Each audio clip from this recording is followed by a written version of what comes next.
तो हे hi hello guys. तो अगर आप जिंदा बच करके पिछले वीडियो से आ गए हो और आपको अभी भी शौक है जावास्क्रिप्ट सीखने का और आप चाहते हो कि आप रन स्टैक में जॉब और आप चाहते हो कि आपको एक हाई पैकेज जॉब मिले, तो हमें समझना पड़ेगा द स्कोप कि क्या है आपकी स्कोप, आपकी नहीं जावास्क्रिप्ट की स्कोप समझनी पड़ेगी। और अभी हम समझेंगे कि जावास्क्रिप्ट के अंदर में कितने टाइप के स्कोप होते हैं। तो हम समझते हैं कि स्कोप का मतलब क्या होता है। तो एक्चुअली स्कोप का मतलब होता है वेरिएबल की एक्सेसिबिलिटी एरिया, यानी कोड के किस पार्ट में आप एक वेरिएबल को एक्सेस, यूज या फिर उसका वैल्यू जो है वो आप देख सकते हो।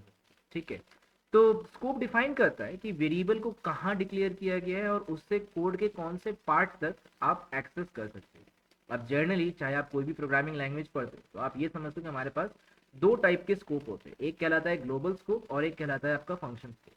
ग्लोबल स्कोप वो स्कोप होता है जो प्रोग्राम के किसी भी पार्ट या किसी भी एरिया में कहीं भी एक्सेस किया जा सकता है। ठीक है, अगर आपने वहां पे कोई वेरिएबल क्रिएट किया है तो उस वेरिएबल को आप पूरे जावास्क्रिप्ट में कहीं पर भी एक्सेस कर सकते हो, किसी भी विंडो में एक्सेस कर सकते हो। लेकिन वहीं पर अगर फंक्शन स्कोप की बात की जाती है या लोकल स्कोप की बात की जाती है तो वो लिमिटेड होता है किसी भी फंक्शन के अंदर में। ठीक है, फंक्शन के बाहर तक वो डिक्लेयर करने पे, मतलब आपने अगर उसको एक्सेस किया तो आप एक्सेस नहीं कर पाते। अब बात आ जाती है लेट var एंड कॉन्स्ट से डिक्लेयर किए जाने वाला वेरिएबल।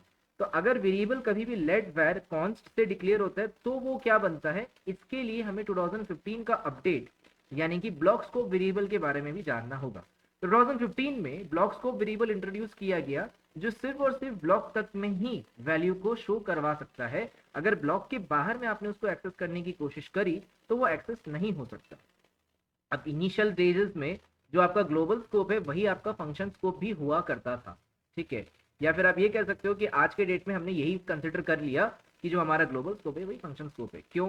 क्योंकि पहले वैर कीवर्ड के साथ अगर आपने कोई भी वेरिएबल डिक्लेयर किया तो वो टोटली ग्लोबली डिक्लेयर होता था, यानी फंक्शन के अंदर आप उसको एक्सेस कर सकते हो। आपने फंक्शन के अंदर में अगर उसमें चेंजेस भी किए तो वो चेंजेस बाहर में भी आपको अप्लाई होता हुआ दिखाई देगा। तो इस तरीके से वैर के साथ डिक्लेयर किए जाने वाला वेरिएबल कहलाता था आपका ग्लोबल वेरिएबल। ठीक है, क्योंकि आपने उसके चेंजेस अगर फंक्शन के अंदर में किए तो वो चेंजेस आपको फंक्शन के बाहर में भी शो हो जाते थे। ठीक है, बट वहीं ECMAScript 6 जब आई, यानी 2015 जब आया, तो लेट एंड कॉन्स जो है ये डिक्लेयर किए गए, ये बनाए गए और ब्लॉक स्कोप इंट्रोड्यूस किया गया। अब इससे हुआ ये कि जो ब्लॉक स्कोप है उसका मतलब ये होता है कि अगर आपने उस फंक्शन के अंदर में कुछ भी चेंजेस किए तो वो चेंजेस सिर्फ और सिर्फ उसी फंक्शन तक में ही हो रहे होंगे। उस फंक्शन के बाहर में अगर आपने उसको चेक करने की कोशिश की तो वो चेंजेस आपको रिफ्लेक्ट नहीं होंगे। ठीक है, तो हमारे पास दो तरीके के वर्जन है, एक 2015 से पहले वाला वर्जन और एक 2015 के बाद वाला वर्जन।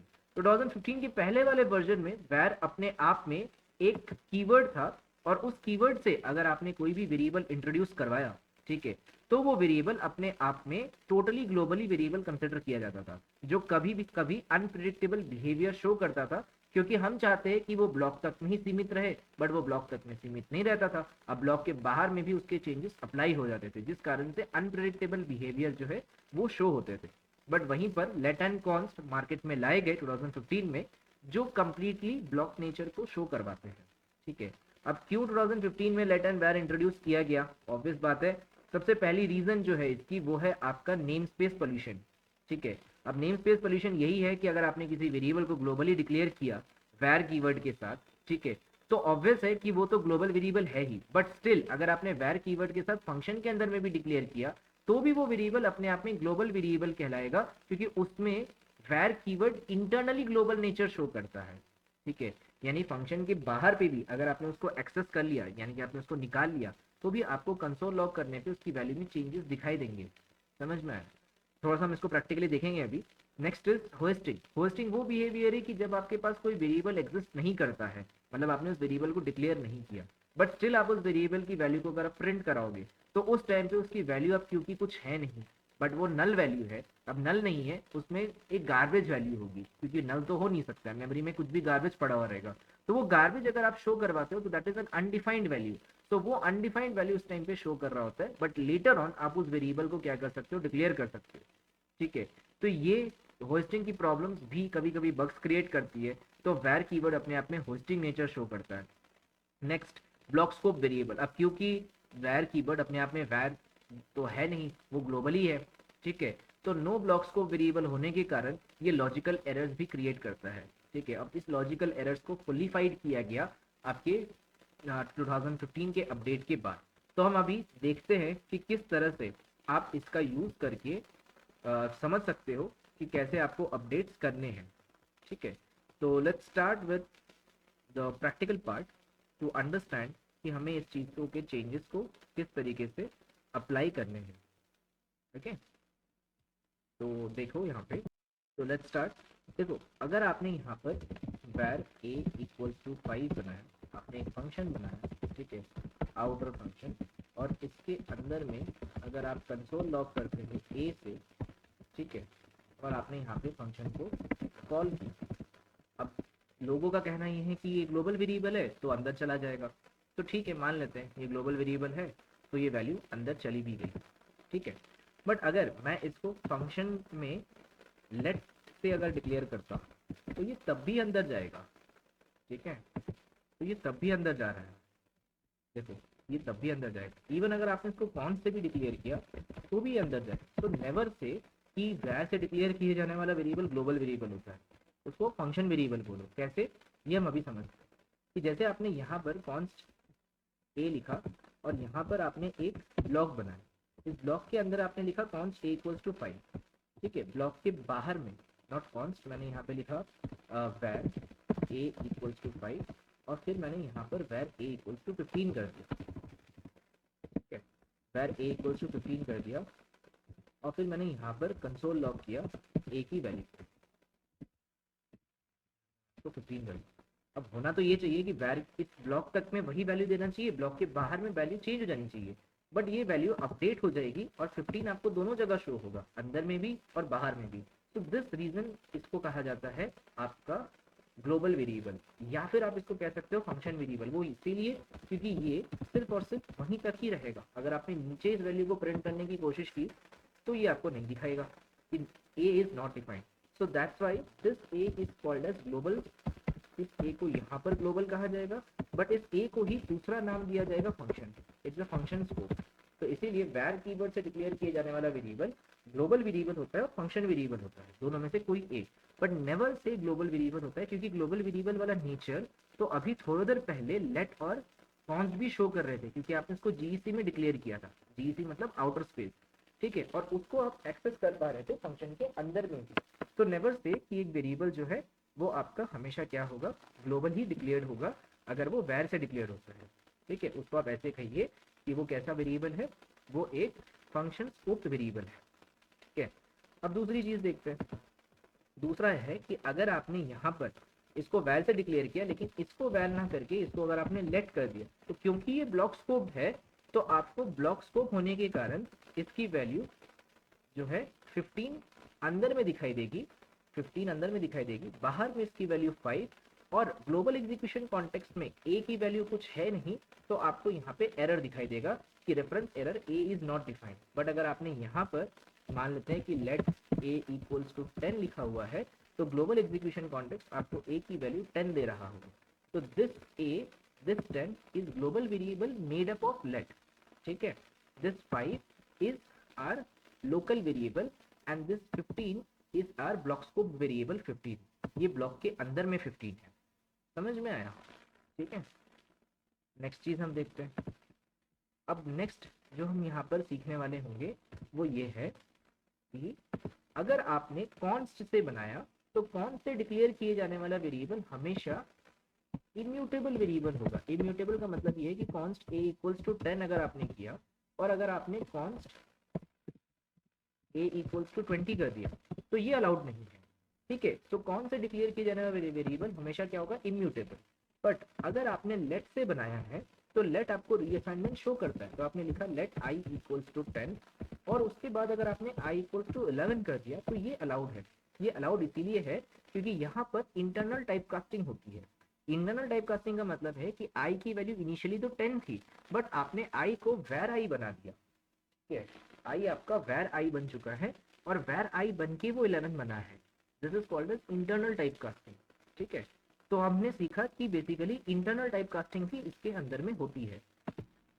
तो यहाँ पर देखो कि इंटरनली ये हो रहा है कि आपके पास एक इनर फंक्शन होगा और एक आपके पास आउटर फंक्शन। जो आउटर फंक्शन है उसे हम लोग बोलेंगे जीईसी, मतलब ग्लोबल एग्जीक्यूशन कॉन्टेक्स्ट। तो ये जो आउटर फंक्शन है उसके अंदर में अगर आपने कोई भी वेरिएबल बनाया तो वो वेरिएबल ऑटोमेटिकली क्या होता है, फंक्शन के अंदर में भी चला जाता है। इसी कॉन्सेप्ट को क्लोजर कहा जाता है। ये हम आगे की वीडियोज में सीखेंगे, ठीक है, हम धीरे धीरे समझेंगे। बट हमने फर्स्ट वीडियो के अंदर में सारे टॉपिक्स एक बार के लिए तो बता दिए कि वो क्या क्या टॉपिक्स है। सबसे पहले स्कोप, उसके बाद hoisting and then after closure हम लोग सीख रहे होंगे। तो यही क्लोजर वाला कॉन्सेप्ट होगा कि कोई भी वेरिएबल अगर आपने बाहर बनाया है ग्लोबल एग्जीक्यूशन कॉन्टेक्स्ट में, वो चुपचाप अंदर चला जाता है बिना कुछ बोले। और अगर अंदर में उसके जैसा दिखने वाला कोई वेरिएबल नहीं बना है तो वही वेरिएबल अंदर में भी ट्रीट किया जाएगा, ठीक है। And that's why it is called as global variable. चाहे वो वैर से बने, चाहे वो लेट से बने, चाहे वो आपका कौन से बने, वो फर्क नहीं पड़ता है। तो हमें ये याद रखना है कि म्यूटेट वाली दो वेरिएबल्स है, एक है वैर, एक है लेट। कोई भी वेरिएबल अगर वैर कीवर्ड से बन रहा है तो उसको आप रीअसाइन कर सकते हो। कोई भी वेरिएबल अगर लेट कीवर्ड से बन रहा है तो उसको आप रीअसाइन कर सकते हो। लेकिन रीडिक्लेयर सिर्फ और सिर्फ आप वैर को कर सकते हो, लेट को आप रीडिक्लेयर नहीं कर सकते। लेकिन रीअसाइनमेंट की अगर हम बात करें तो एक्चुअल में रीअसाइनमेंट जो वैर में हो रहा है वही रीअसाइनमेंट लेट में भी हो रहा है। आप कह रहे हो कि लेट में जो रीअसाइनमेंट हो रहा है वो रीअसाइनमेंट एक्चुअल में टाइप कास्टिंग है। क्यों? क्योंकि लेट आई इक्वल्स टू 5 और आई इक्वल्स टू अगर मैं 10 कर रहा हूं तो अगर मैंने आई को ना तो लेट, ना तो वैर और ना तो कॉन्स, इन दिनों में से कुछ भी नहीं, और आई को मैंने अगर बनाया, ठीक है, तो वो आई का कौन सा टाइप से वो बन रहा होगा, तो इंटरनली उसका आंसर होना चाहिए वैर। अब क्योंकि वैर है तो इसका मतलब ये है कि इंटरनल टाइप कास्टिंग होती है। तो रीअसाइनमेंट जो लेट के अंदर में होता है वो इंटरनल टाइप कास्टिंग है, ठीक है। तो यानी इनिशियली आपके पास आई की टाइप जो थी वो आई की टाइप चेंज होकर के क्या हो चुकी होगी, वैर हो चुकी होगी। समझ में आया? तो हमें क्या क्या चीजें याद रखनी है कि there exist a function but it is hidden and that function is called as global execution context, ठीक है। Function closure is there but it is unseen. Function closure भी एग्जिस्ट करता है बट वो अनसीन है, और वो किन दोनों के बीच में है, वो ग्लोबल एग्जीक्यूशन कॉन्टेक्स्ट और अगर आप कोई दूसरा फंक्शन बना रहे हो उन दोनों के बीच में होगा, ठीक है। टाइप कास्टिंग अलाउड नहीं है, लेकिन इंटरनल टाइप कास्टिंग होती है जब आप लेट आई इक्वल्स टू 10 को आई इक्वल्स टू 9 कर रहे हो तो इंटरनली आई के आगे ऑटोमेटिकली वहां पर वैर कीवर्ड चिपक जाता है, ठीक है। अब आपने वैर आई इक्वल्स टू 10 को आई इक्वल्स टू अगर 11 भी कर रहे हो तो इसीलिए वैर जो है वो रीडिक्लेरेशन भी अलाउ करता है और रीअसाइनमेंट भी अलाउ करता है। समझ में आया? तो these are the internal things जो मैंने आपको समझाया है इस पूरे क्लास में, ठीक है। इन फ्यूचर वाले क्लासेस के अंदर में हम लोग और ज़्यादा इनके क्वेश्चंस कर रहे होंगे जब आपको चीज़ें और भी ज़्यादा क्लियर हो रही होंगी, ठीक है। थोड़े बहुत क्वेश्चंस के थ्रू हम लोग देखेंगे कि कैसे कैसे ये चीज़ें काम करती है। तो हमें कभी भी अगर रिएक्ट वगैरह जाते हैं या नोड जेएस में जाते हैं तो हमें वहाँ पर दिक्कतें फेस करने को मिल सकती है बिकॉज ऑफ दीज नेचर्स। तो आपको जो चीज़ें कवर करनी है या समझनी है वो सबसे पहले टॉपिक होनी चाहिए स्कोप, ठीक है। उसके बाद जो दूसरा चीज़ आपको समझना चाहिए वो होता है आपके पास क्लोजर, और तीसरा टॉपिक जो आपको समझना है वो है होस्टिंग। तो ये तीन इंपॉर्टेंट टॉपिक्स है। लेट वैर एंड कॉन्स इंपॉर्टेंट नहीं है, लेट वैर एंड कॉन्स अपने आप में इन तीनों चीज़ों को फॉलो अप करते हैं, ठीक है। फंक्शन कैसे लिखते हैं ये तो आपको ऑलरेडी पता होगा। जब आप कोई भी प्रोग्रामिंग लैंग्वेज कर रहे हो तो फंक्शन तो वही रहने वाला है। एक फंक्शन मतलब जो अपने अंदर में वैल्यूज लेता है आर्ग्यूमेंट्स के थ्रू और वैल्यूज पास करता है रिटर्न टाइप के थ्रू, वो सारी चीजें तो हम कवर कर ही सकते हैं। बट जो इंपॉर्टेंट जावास्क्रिप्ट कॉन्सेप्ट है वो ये तीन है, फंक्शन क्लोजर या फिर आप कह सकते हो क्लोजर, एक है स्कोप और तीसरा है आपके पास होस्टिंग। अगर आपको सीरियसली जावास्क्रिप्ट समझनी है तो आपको इन तीनों कॉन्सेप्ट के ऊपर में कमांड करना है, ठीक है। नेवर से अ वेरिएबल जो वैर से बन रहा है वो ग्लोबल वेरिएबल है, एक्चुअली वो लोकल वेरिएबल है या फंक्शन वेरिएबल है। ग्लोबल वेरिएबल कोई भी हो सकता है अगर वो लेट वैर कॉन्स किसी से भी बन रहा हो, ठीक है। और लेट और कॉन से अगर कोई वेरिएबल बन रहा है तो वो हमेशा ब्लॉक वेरिएबल होगा, वो कभी भी आपका ग्लोबल वेरिएबल हो चाहे ना हो, that is limited to a block, वो ब्लॉक वेरिएबल ही रहने वाला है, ठीक है। और ये सारे कॉन्सेप्ट हम किसी फंक्शन को रेस्पेक्ट में रख करके ही बोल रहे हैं, बिना फंक्शन को रेस्पेक्ट रखे हम कभी इसके कंक्लूजन पे नहीं पहुंचते हैं, ठीक है।